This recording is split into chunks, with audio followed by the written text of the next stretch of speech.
balik manual election ho tayo. Hindi naman ho siguro kalabisan dahil napakarami ng mga aberya nangyari. Mantakin nyo, boboto ka na 10, tapos sasabihin ng makina, overvote ka. Diba? Tayo talaga, binoto natin 10.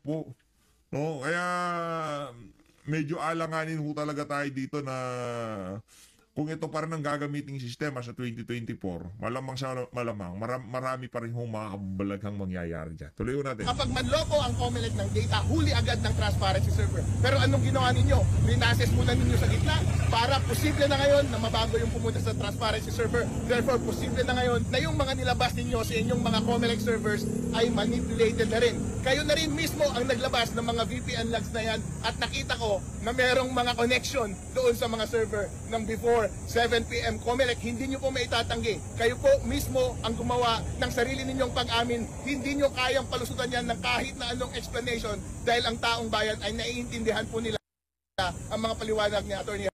Harold Respicio. Pero, ito Atty. Harold, ako, fan mo ko dito sa PH Update. Pero, nung unang pagkapanalo mo, hindi ka nagpakemi-kemi na Attorney George, Chairman George, bati na tayo, di ba? Di mo na kami pinaandaran ng ganun. Rektang bira ka na. Paano pagkaparanok ka? Di ngayon nananahimik ka. Kaya ngayon nagpapasalamat pa rin tayo kay George kasi IT expert daw to Dito si Atty. George Respicio, paano na lang kung pirnoklama yan? Di wala tayong kasama ngayon nagsasalita dito sa issue na to. Tayo naman kasi consistent lang tayo. Since 2019, pagkatapos ng 2019 na senatorial election, pagkatapos ng 2019, nung panahon ni Tatay Digong, nung nanalo yang sila Amy Marcos, di ba? Nanalo sila Senator Bato, Senator Christopher Bongo. Nanawagan na ho tayo ng automated hybrid. Yung merong bilangan at merong automated. Kasi noon pa lang nakita na ho natin ang kahinaan ng ng sistema na yan. Habang walang tarahan na nangyayari dyan, wag ho kayong aasa na talagang siguradong nababasa ang inyong mga boto. Ito, punta na ho tayo dito kay Ma'am Joey. Pagkatapos ho natin kay Ma'am Joey, rekta ho tayo dito kay Atty. Vic Rodriguez. Pero kung chika, papunta di ba si Inday sa sa may kasama daw siya. Hindi yun. Ko na. May naisip na ako kung sino. Gusto rin makita ni PR. Yung kasama, kilala ko yung kasama, nakita na natin lahat yung kasama niya. Yung kasama ni Inday. Mukhang may naisip na ako kung sino. So, tapos, ang tawag dito, parang kasi di ba wala namang inaalaw na makipag-usap kay PRRD, di ba? By request talaga. By request talaga. Tapos i-approve pa unless ka mag-anak. Unless ka mag-anak nila, yung within the first. Rekta na ho tayo dun sa chismis nitong si Ma'am Joey dun sa isa. Tanggalin na ho natin dito. Hindi naman mahirap gawin ang hybrid. Kasi 'di ba every parties may mga watchers na may mga watchers na every precinct. Paglabas ng resibo may taga-tally lang kaagad, 'di ba? O pag resibo, mabilisan lang 'yan bago ka lumabas, parang ang tawag niya? Parang tama naman. Post poll lang.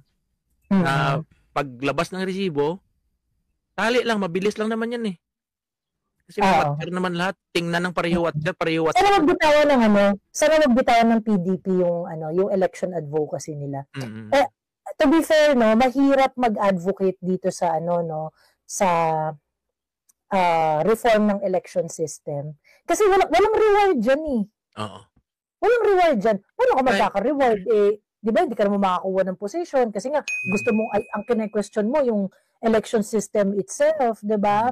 Kaya I really have high respect nga dun sa mga election advocates natin, yan sila Attorney Glenn Chong. Yung, to be fair, kahit yung TNT trio, lumakas sila ngayon ngayon may kasama na nag-merge na sila pati si Attorney Respicio si Attorney Respicio nagsama-sama na sila and even Com Guanzon si Attorney Guanzon is also joining forces kasi kailangan talaga all the brains we need for this reform to happen and I think if magtatagumpay sila dun sa reform na ito, it's going to be a lifelong indebtedness of the Filipino people. Life-changing. Kung maayos, oo. Talagang Kaya- yan, oo, kaya ng mga Pilipino yan dun sa mga, no, sa mga advocates. Kaya Ngayon, kami dito sabi namin, kahit pabayaan na natin yung nakaraan, ang future na lang ang ipasiguro natin na mabalik natin ang integridad. Kaya hybrid election na talaga. Oo. Hybrid lang talaga. Hybrid tayo. Meron akong chika pala. Naku, But this yun is na, yan eh. unverified. Yan ang chika. Again, Oh, yan. chikadora lang naman ako dito. Ay. Chikadora lang naman ako dito. Ayan. Okay.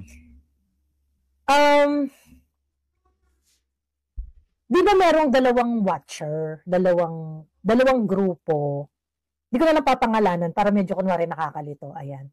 Di ba merong dalawang grupo na merong connect doon sa mga transmission ng balota? So kaya itong dalawang grupo na to, nagkakaroon rin sila ng sarili nilang tali kung ano yung mga tamang boto. Okay? Yung isang election watchdog, okay? Yung isang election watchdog, sa bilang niya, sa kanyang sariling, sa kanyang pag-watch, sa kanyang sariling, tawag dito, Sariling mata. Oo. Sa kanyang sariling pagtingin at pagbilang at pag-analyze ng mga data, ayan, ito yung lumalabas na nanalo sa kanila. Nako, ito. Wait lang, Ito na to. Ito daw ang totoong nanalo. Ito, okay. Ito bilang to ng isang election watchdog, ayan.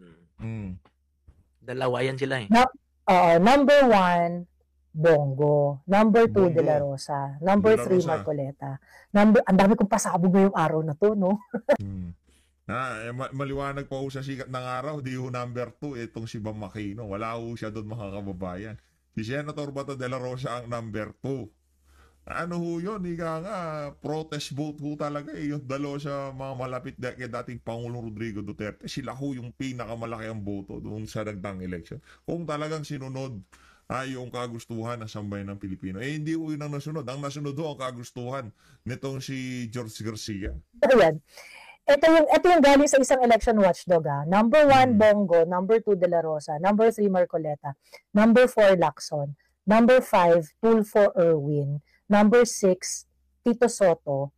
Number 7, Pia Cayetano. Number 8, Camille Villar. Number 9, Amy Marcos. Number 10, Ben Tulfo.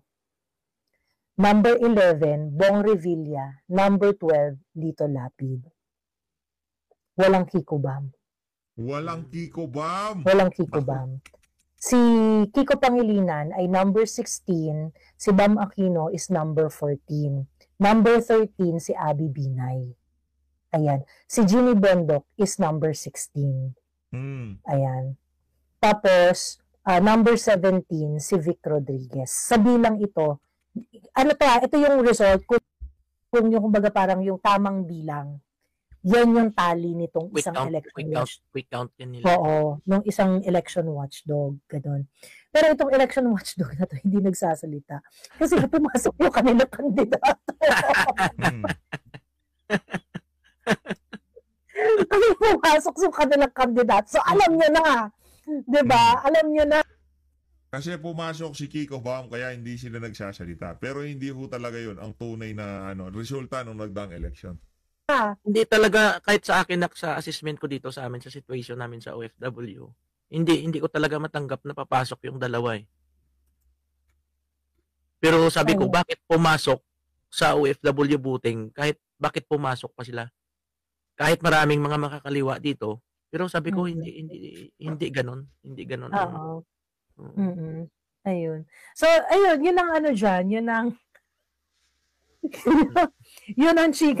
Ang dami talagang rowan dito sa live na to. Sige, magbasa kayo ng comment, huwag kayong kasi ang ayan. Ang isa sa ng mga mahadera dyan. Kung gusto niyo balikan yung video na yan, itong si Ma'am Joey, punta lang ho kayo sa kanyang channel. At dito sa bahagi ng video natin na to, syempre, itong si Atty. Vic Rodriguez, kahit na nasa galaan din ho yan, talaga ng mga quality time daw eh. Nag-ano siya ng quality time sa kanyang pamilya. Pero ano pa rin siya, yung kanyang pagiging masigasig nung panahon ng kampanya, hindi yung natin nakitang bumaba, no?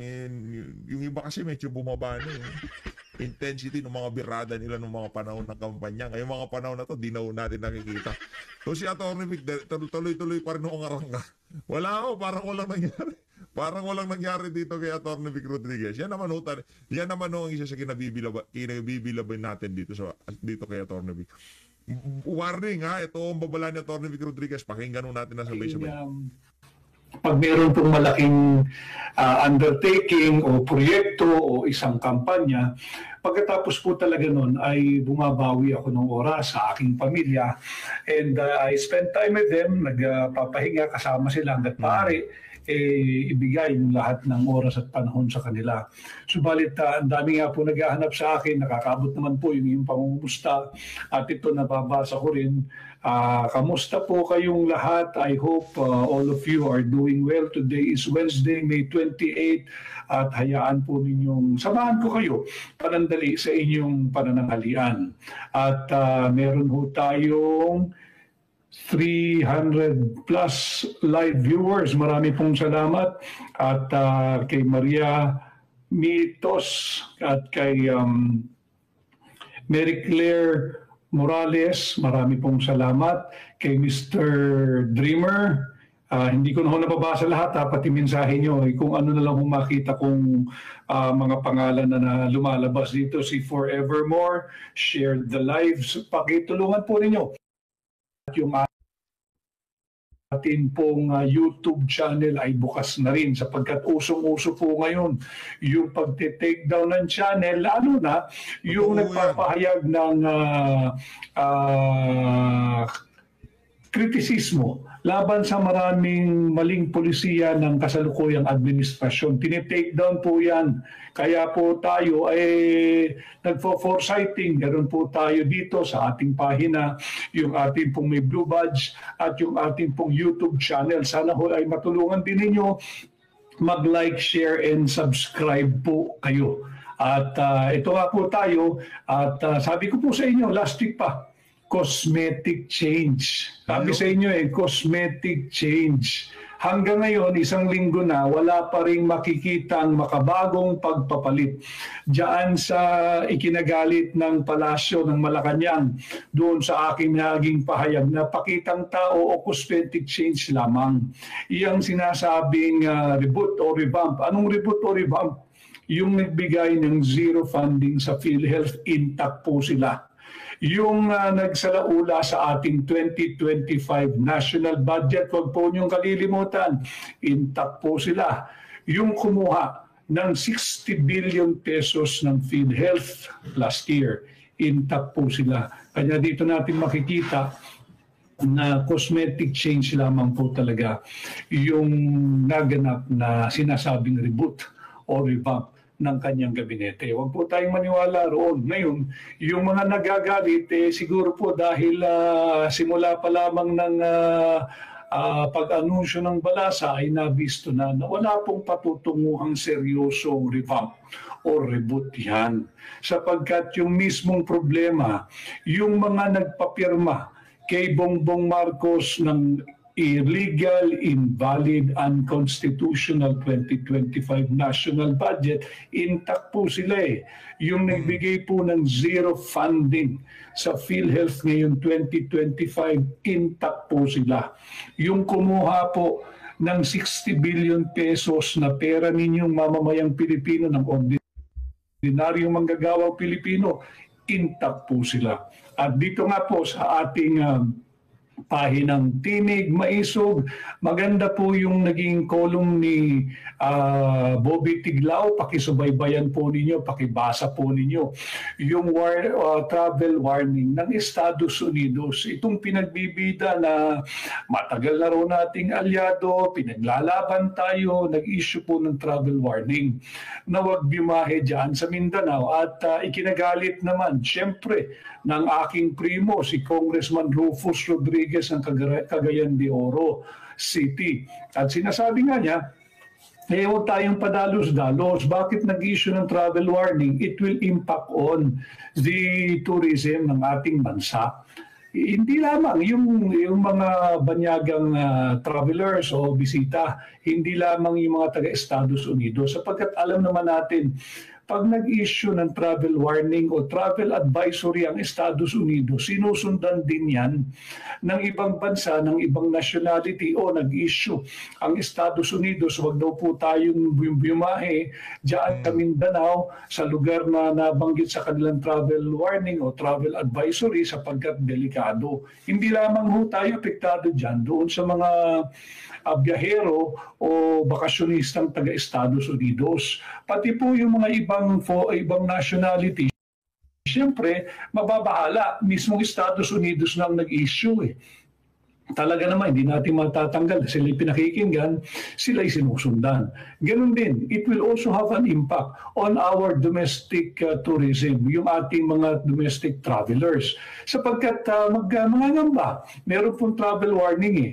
Bagamat wala naman pong malalang kaganapan except meron daw pong civil unrest. Dapat yung civil unrest na yan inilagay sa tamang konteksto. Ito po ay bahagi ng karapatan ng bawat Pilipino na magsagawa ng isang payapang pagkilos upang ipahayag ang kanilang hinanaing, ang kanilang reklamo, ang kanilang obserbasyon sa kasalukuyang administrasyon. Hindi po yan yung civil unrest na may mga armado na humihinging pabagsakin ng gobyerno. Hindi po. Ito po yung payapang pagkilos ng mamamayang Pilipino. Bunsod ng pangingidnap kay Pangulong Rodrigo Roa Duterte. Hindi po yan dapat basta't linagay na lang na civil unrest. Ilagay natin sa tamang konteksto. Ako bilang Pilipino, linalagay ko po sa tamang konteksto sapagkat tayong lahat, pagka tayo po ay lumabas ng ating bansa, ambassador po tayo lahat ng ating bansa. At mahalaga na kayo po ating mga kababayan ay maging bahagi ng ating pakikipag-ugnayan sa inyo every now and then, nang sa ganun, kung sino man po ang lalabas, whether overseas Filipino workers o yung pong mga Filipino migrants o Filipino travelers kung sa man pong bahagi ng mundo, you must be able to explain to whoever foreigner from whatever country or whatever nationality na baka matanong po kayo totoo ba na mayroong civil unrest sa inyong bansa? Talaga bang hindi dapat bumahe at magpasyal at bumisita at makita dyan sa Mindanao? Dapat tayo rin na magpaliwanag na hindi naman totoo yung sinasabing civil unrest dyan sa parte ng Mindanao. Ito ay bahagi ng ating saligang batas na nakaukit at nakasulat at may garansya rin sa mga equally democratic country kagaya ng Estados Unidos.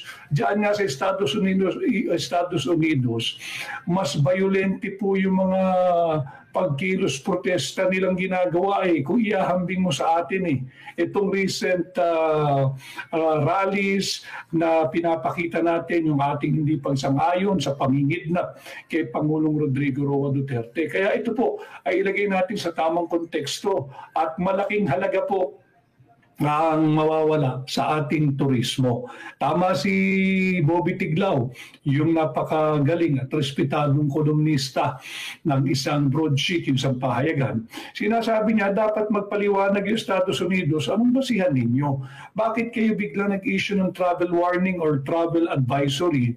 At meron pa siyang isinulat sa kanyang kolum, mga kababayan, yung level 3. Yung level 3, inihambing niya doon sa talagang mga wala ng gobyernong umiiral. Napakapayapa po sa Davao City.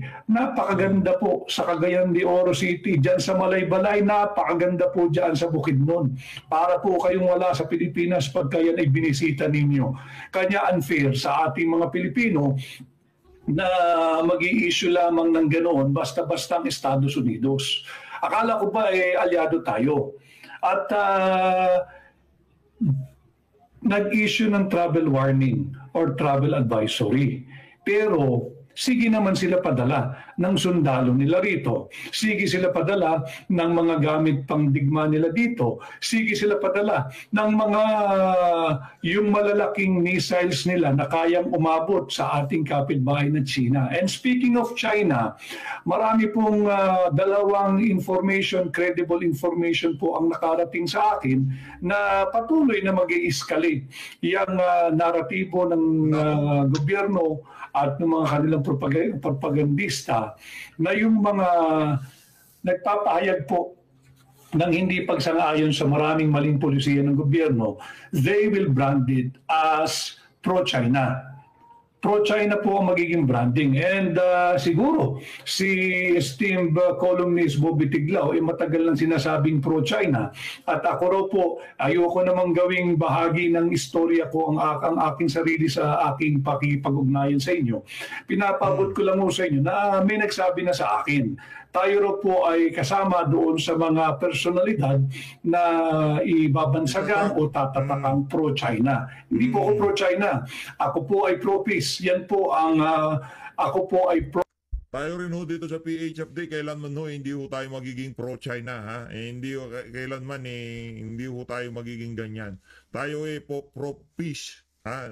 Para ho tayo sa kapayapaan, para ho tayo sa kaunlaran. Ngayon, kung gusto natin umunlad, kung ano ang tinatamasa ng mga karatig bansa natin sa ekonomiya ng mga bansang higante sa mga karatig bansa natin, makinabang din ho tayo kagaya ng ginagawa ng Vietnam, Indonesia, Malaysia, Thailand, kung paanong pagtitake advantage doon sa napakalaking bansa na malapit lang sa ating dito sa lugar sa Asia, talagang kinakapitalize ho nila yung advantage na yon. Tayo naman, imbis na i-capitalize natin, dikit ho tayo ng dikit doon sa bansa na tipong ang layo sa atin at di natin na malaman kung bakit kung administrasyon na to sa bagay, meron nga para silang frozen goods and vegetables sa Estados Unidos na kailangan ma-unfreeze, kaya kailangan nilang ibigay lahat ng gustuhin ng Amerika dito sa administrasyon nitong si Marcos Jr. Kailanman ho, hindi ho tayo magiging pro-China.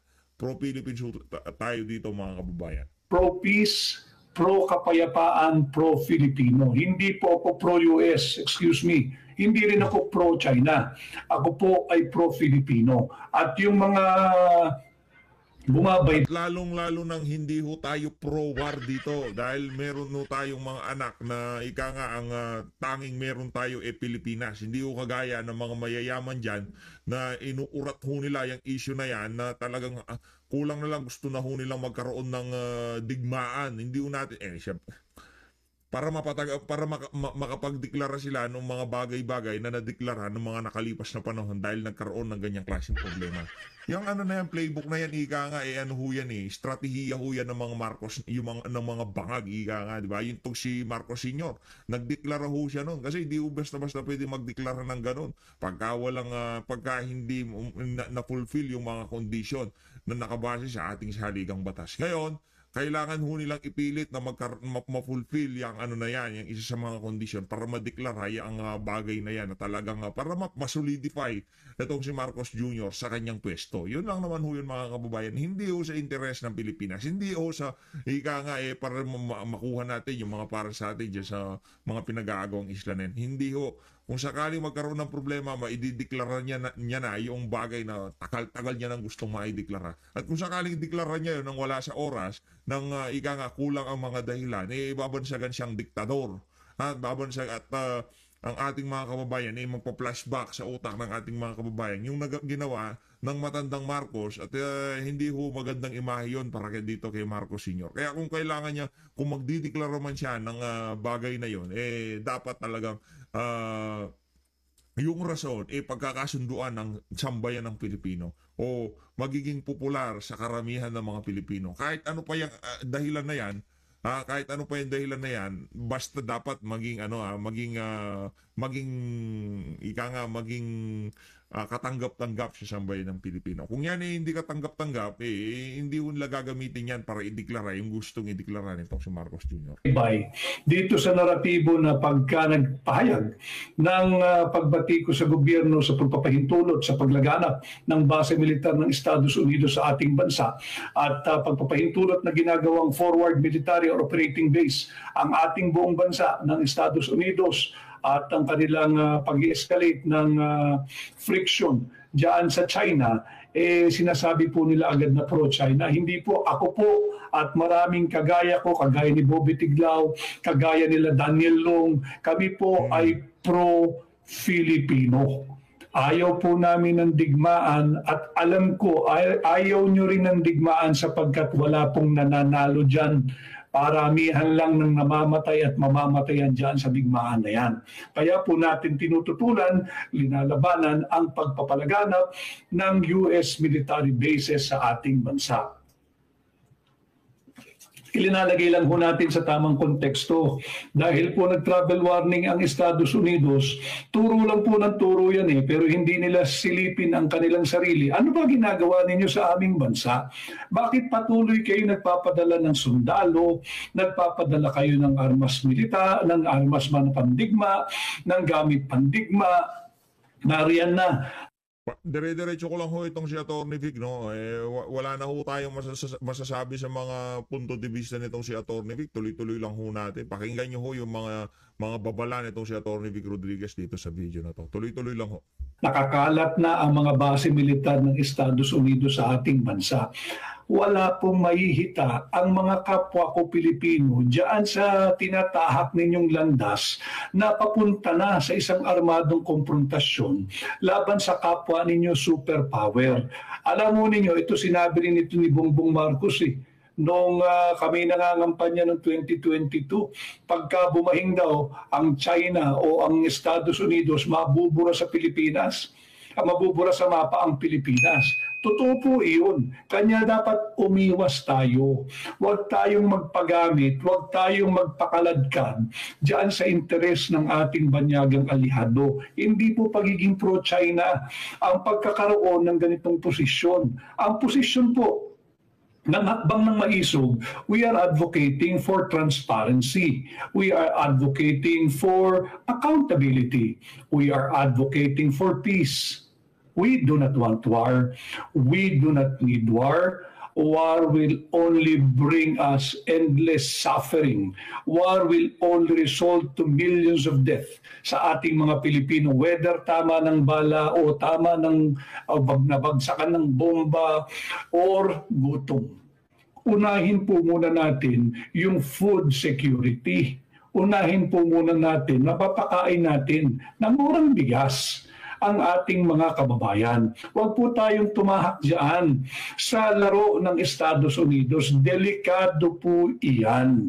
Delikado yan sa ating mga Pilipino. Delikado yan sa ating mga kabataan. Delikado rin yan sa mga darating pang salinlahin. Marami pong problema ang ating bansa. Kanya, ilagay natin sa tamang konteksto sana yung naging travel advisory o travel warning ng Estados Unidos.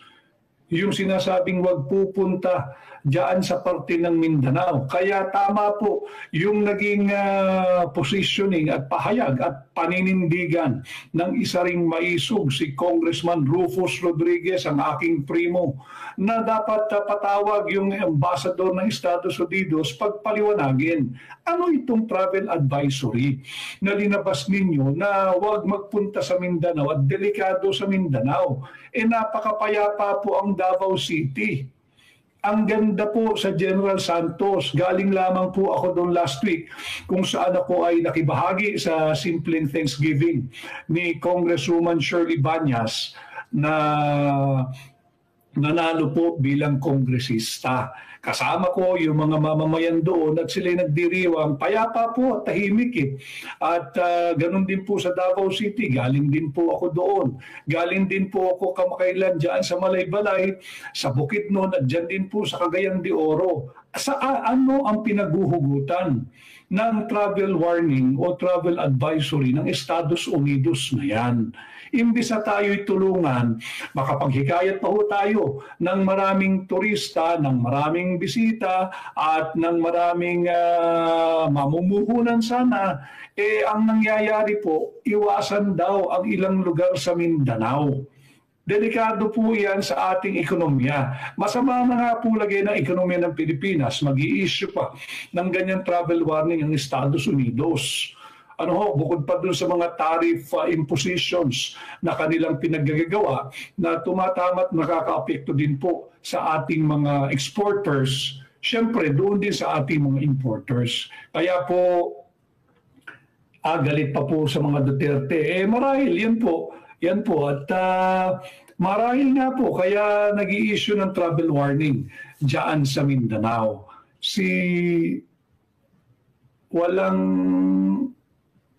Sino yun? MBA. Hindi ko dalhin yung aking salamin. Pasensya na ho kayo kasi ako ay katatapos ko lang din hong tumakbot mag-ensayo.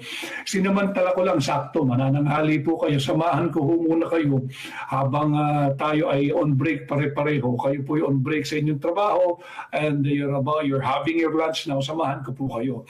Lagay lang po natin sa ating tamang konteksto yung naging travel warning o travel advisory ng Estados Unidos. Ganon din ho yung naging column ni Jarius Bondok. Para basahin din po ninyo yung naging column ni Jarius Bondok. Ang kanyang sinasabi, pareho po nung ating naturan. Last week pa ho tayo nung sinabi natin cosmetic change. Pakitang tao, walang mararamdamang reforma na nagbabadya, tunay na reforma na nagbabadya dito sa naging anunsyo ng Malacanang na magkakaroon daw ng revamp at hiningi pa yung courtesy resignation ng lahat ng gabinete na nagpahatid naman po ng air of instability sa labas. Imagine mo pag-resignin mo lahat ng gabinete mo. At alam naman po ng Pilipino na drama lang yan. Malaman after ilang araw, cosmetic change, tama po yung ating naturan. At kagaya nga po ng sinasabi ko, dapat yan, ilan lang naman pala ang papalitan mo. It could have been done with such surgical precision. Just talk to those whom you want replaced. Kausapin mo lang. Dalhin mo lang sa isang gilid.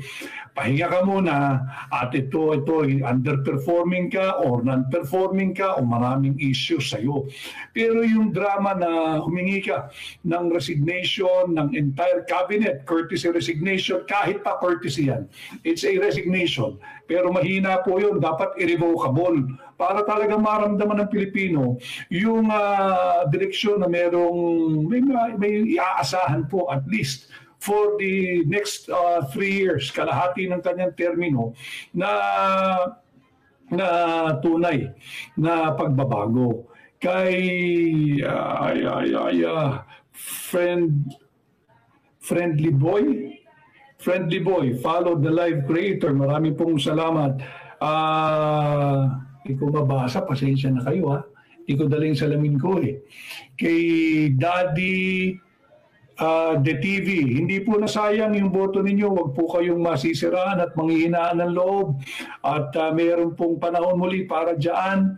Kay Evelyn the Queen watching from Canada, marami pong salamat. Si Akari, mahal ka namin, Senator Attorney Vic, the People's Senator, marami pong salamat. Kay Adventure TV, Hope Vince Dizon will stay. He's doing a good job. Si Secretary Vince Dizon ho, magaling po yan. Balit wala pong magagawa ang gaano yan sapagkat binawasan nga po ng 90 billion yung kanyang departamento, yung Department of Transportation and Rails. Binawasan din po ng 90 billion ngayong taon yan. Kaya nga po napatid yung biyahe, nawala yung biyahe ng Tutuban hanggang Kalamba. Natandaan nyo yung ating report sa inyo, tinanggal yung release nang hindi po fino-forward o inililipat mula Tutuban papunta doon sa Kalamba, yung mga bagon o yung mga moving inventory, yung moving parts ng PNR. So nandun lang po yung mga train natin yung mga bagon diyan sa Tutuban. Wala pong release, hindi po aabot ng Kalambayan at mapuputol na talaga yung biyaheng Bicol. At ang apektado po dyan ay 26,000 commuters daily. Daily commuters po ang apektado. Kaya wag na po kayong magtataka pagdating po ng pasukan na naman, sasabay pa raw yung EDSA rehabilitation. Okay naman yung EDSA rehabilitation kung meron talagang honest to goodness planning. Dapat yan, hindi muna winasak yung release ng PNR nang hindi na ililipat yung mga tren o yung mga bagon mula Tutuban papuntang Calamba. Yan po yung sinasabi natin. Yes, I will agree. Active at masipag po talaga si Secretary Vince Dizon. Subalit, wala limitado ang magagawa niyan dahil binawasan ng 90 billion ang kanyang pondo ngayong 2025. Yung hindi ko mabasa tsaka mabilis sorry wala ako kung kasama mag-a-assist ngayon eh. Si Nel, ano yung sinasabi ni Nel? Ano ang tunay na dahilan? Nel, ako ay nagbitiw dahil nga papunta na sila sa direksyon ng korupsyon at wala akong pinagsisisihan doon kundi pati ako nadamay diyan sa korupsyon na nagaganap ngayon sa administrasyon. At I suggest, mukha ka namang merong kakayahan, magpunta ka sa Holy Book, bumili ka ng aking libro, yung Kingmaker, the hard copy. At mabasa mo, nandun lahat ng dokumento, nandun lahat ng ebidensya, at andun lahat ng pagpapatunay. Andito, dami ho nating mga trolls, pero welcome po kayo dito para pong palasyo din yan. Pag tayo po ay nagpapahayag, gusto tayong busalan, hindi po tayo titigil kahit tayo ay i-brand ninyong pro-China. Wala naman pong katotohanan yun, pero doon ang direksyon nila, sige lang. At wala na ho silang masabi na bago at patuloy na ibinabalik yung mga aligasyon na wala namang basihan. Meron po nakalagay dito, abawi tayo, People Senator, marami pong salamat. At sino ito? Si Michael Zay. Michael Zay, hindi ka naman natalo, dinaya ka. Wala lang po tayong pruweba diyan sa bagay na yan. Subalit, basta't iikot po tayo at patuloy tayong magpapasalamat at magpaparating ng mga totoong balita sa inyo at lalabanan natin ang fake news na pinapalabas ng iba't ibang news outlet o news organization na tila pabor na pabor sa kasalukuyang administrasyon. Lalabanan po natin yan at dito po pilit nating pasisimplihin ang mga malalim na usaping panlipunan na tumatagos po sa ating sikmura, may kinalaman sa ating araw-araw na pamumuhay upang kayo ay gabayan sa pagbuo ng inyong opinyon, sa pagbuo ng inyong desisyon. Ulitin ko, ang pagbuo po ng inyong opinyon, hindi naman kinakailangan, kahit po kayo ay nakasubaybay sa aking mga pahina, hindi naman kinakailangan na sang-ayon sa aking dinidiskurso dito. Importante lamang magkaroon po kayo ng informed and enlightened decision as you form or go about informing your own personal opinion. Dahil ako po'y naniniwala, bahagi po ng aking advokasya upang umunlad po ang Pilipinas, upang umunlad po tayong mga Pilipino, kinakailangan po iangat natin ang antas ng balitaktakan, iangat po natin the level of public discourse na upang sa ganun ho, meron po kayong lahat na say o posisyon o paninindigan sa lahat ng mga usaping panlipunan na meron pong kinalaman sa inyong araw-araw na pamumuhay. Kay Kuya, maraming salamat. Kay Batchoy, maraming salamat. Kay Yam, maraming pong salamat. kay Malta, kay Paulography, marami pong salamat, at kay Paulography, yeah, I think, kay Warren, maraming salamat sa iyo, Warren, kay Kuya _Roy Vlogs, kay ano yun, Mite, kay Lonzo, good afternoon din sa iyo, Lonzo, kay Kenny Roger, mabuhay ka, attorney, mabuhay rin po kayo, kay Vian, marami pong salamat, kay Eddie Vana, marami pong salamat, kay Tessa. So ulitin ko, pakisubaybayan po ninyo yung naging column ni Bobby Tiglao. Napakaganda po nun, very informative, at talaga namang yung perspektibo po ninyo lalawak. Kailangan po natin ng mga informed Filipinos para hindi na po tayo mabudol muli. Huwag po tayo patuloy magpabudol. Meron pa naman 3 taon at kinakailangan lang ho maging aktibo kayo at ipahayag ninyo yung inyong mga tinig. Siyempre, nariyan din at parating na next week yung pagsisimula nung nagbabandyang impeachment hearing laban kay Vice President Inday Sara Duterte. At alam mo ninyo, nasa 19th Congress pa naman, naasahan sana natin na sa 20th Congress, mukhang hindi bibigyan daan ng mga bagong halal, whether re-elected, fresh mandate po, ibig ko sabihin ng bagong halal, yung incoming at yung mga balik Senado na nanalo po ngayong midterm, may fresh mandate po sila. Sa tingin ko, hindi makakalusot kanya minamadali dito sa 19th Congress. Subalit, sana pakinggan ng mga senador, senator judges, itong naging pahayag, very emphatic na pahayag at paninindigan ng mga Pilipino. Ayaw nila ng impeachment trial sapagkat waste of public funds lamang po yan. Waste of taxpayers' money. Alam ho ninyo, masyadong manipis yung ating fiscal space, masyado pong lumalawak yung ating budget gap o yung ating budget deficit. At pag nagpatuloy ang impeachment na yan, araw-araw may hearing o wala, gumagastos po ng pera nating mga Pilipino dyan. Imbis na ilagay ninyo sa walang katuturan at panay at maling pamumulitika lamang ng impeachment hearing na yan, ilagak nyo na lang sana diyan sa healthcare service nating mga Pilipino. And I will repeat, I've said this many times. Many Filipinos like you and me, pare-pareho po tayo. We are just one hospital bill away from poverty. May magkasakit lang sa ating pamilya o tayo mismo.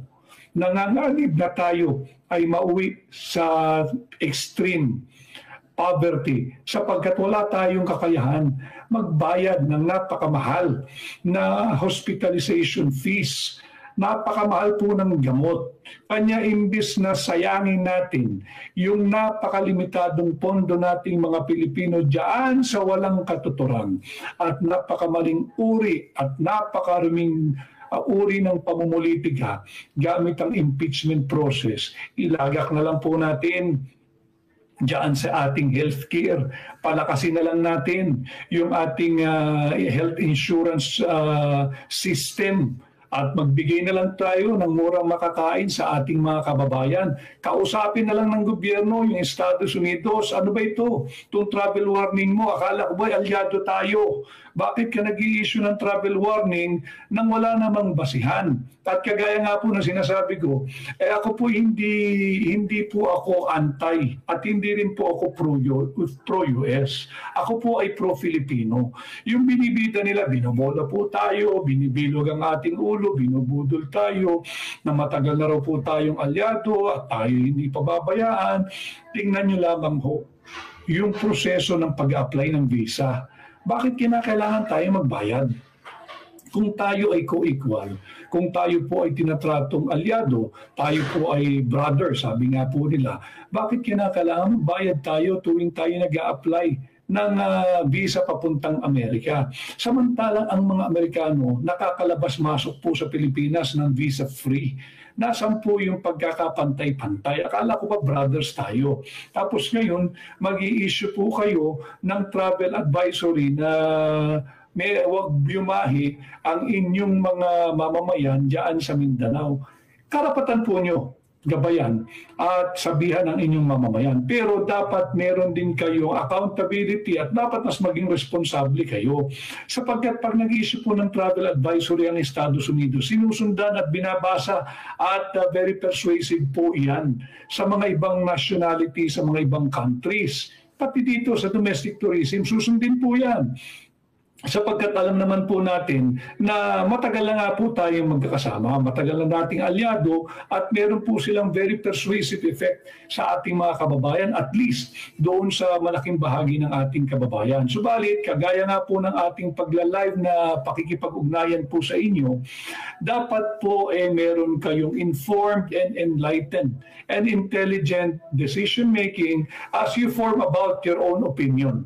And again, hindi po kinakailangan na sung-ayon kayo sa aking opinion at yung napakarami pong mga trolls dito, panay po ang atake nila rito. Welcome po kayo at manood lamang po kayo nang sa ganon may matutunan po kayo na bago every time I go live as I go about in my direct communication sa mga bayan ng Maiisog dito sa Tining Maiisog. And again, I invite you please basahin po ninyo yung informative na column ni Rigoberto Bobby Tiglao at ganun din po ni Jarius Bondok. Makikita ninyo, magkakatugma po yan na yung kay Jarius Bondok, pareho po ng ating naginaturan last week, cosmetic change. Yung mga trolls po rito, hindi niyo po mababago yan. Cosmetic change. Kaplastikan, patuloy na pangbubudol. At yan nga po yung naging tugon ng Palasyo last week. Nasagot ko na po yan sa aking interview sa DZRH nung nakaraang Sabado.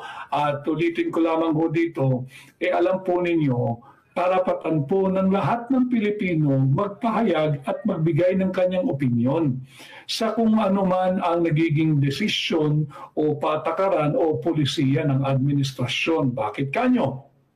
Sapagkat trabahante lang po natin lahat yan. Trabahante lang po natin lahat yan. Ang sahod po nila galing sa buwis na binabayad ninyo. At yung mga